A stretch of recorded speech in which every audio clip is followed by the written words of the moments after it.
കണിമച്ചോലയിൽ ആ കുളത്തിനൊരു ചരിത്രമുണ്ട് പാത്തോ. പണ്ട് 1600-കളിലെ പോർച്ചുഗീസ് സൈന്യം കേരളം വിടുന്നതിന് മുമ്പ്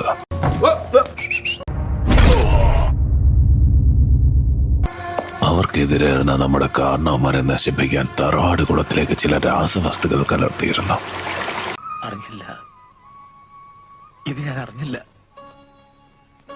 കാലം പോകുന്നതനുസരിച്ച് കുളത്തിലെ വെള്ളം ഉപയോഗശൂന്യമാവുകയും അവിടേക്ക് ആരും ഇറങ്ങാതെയായി.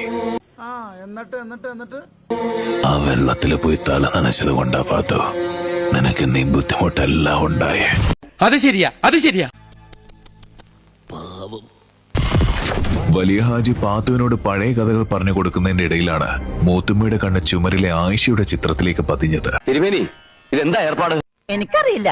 പണ്ട് ഹോർഷ രാജ്യത്തെ അഴകി മഹാറാണിക്ക് അത്ഭുത കൂട്ടുകളുള്ള സൗന്ദര്യ സംരക്ഷണം നൽകിയത് തായ്മയിലെ 2ാം തലമുറക്കാരിയായിരുന്ന ആയിഷയായിരുന്നു. എന്നിട്ട് എന്തുകൊണ്ട് അയാൾ എന്നോട് പറഞ്ഞില്ല? രാജ്ഞി നാട് നീങ്ങിയതിനു ശേഷം ഔഷധപുര ആയിഷ എന്നേക്കുമായി താഴിട്ട് പൂട്ടിയെങ്കിലും അന്നവർ ഒരു വാക്ക് പറഞ്ഞിരുന്നു.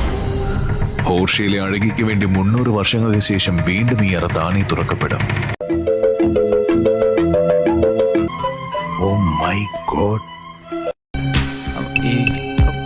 അതും രാജ്ഞിയുടെ പ്രിയപ്പെട്ട കേശ സംരക്ഷണ കൂട്ടിൽ ലോകമറിയാൻ.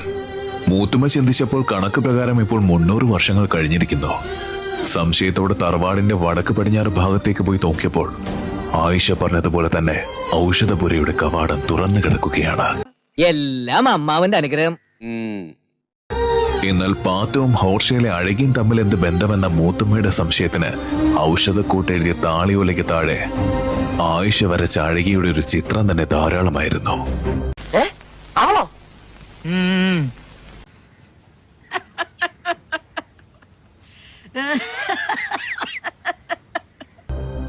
അങ്ങനെ കാലത്തെ അതിജീവിച്ച് ആ കൂട്ട് ആയിഷ പറഞ്ഞതുപോലെ ഇന്ന് ലോകമറിഞ്ഞു. ഇപ്പൊ എങ്ങനെ ഇരിക്കുന്നു? എന്തൊക്കെയാ നടക്കുന്നേ? എന്തൊക്കെയാ പറ, എനിക്കറിയില്ല. നിനക്കതൊക്കെ എങ്ങനെയാ സാധിക്കുന്നത്?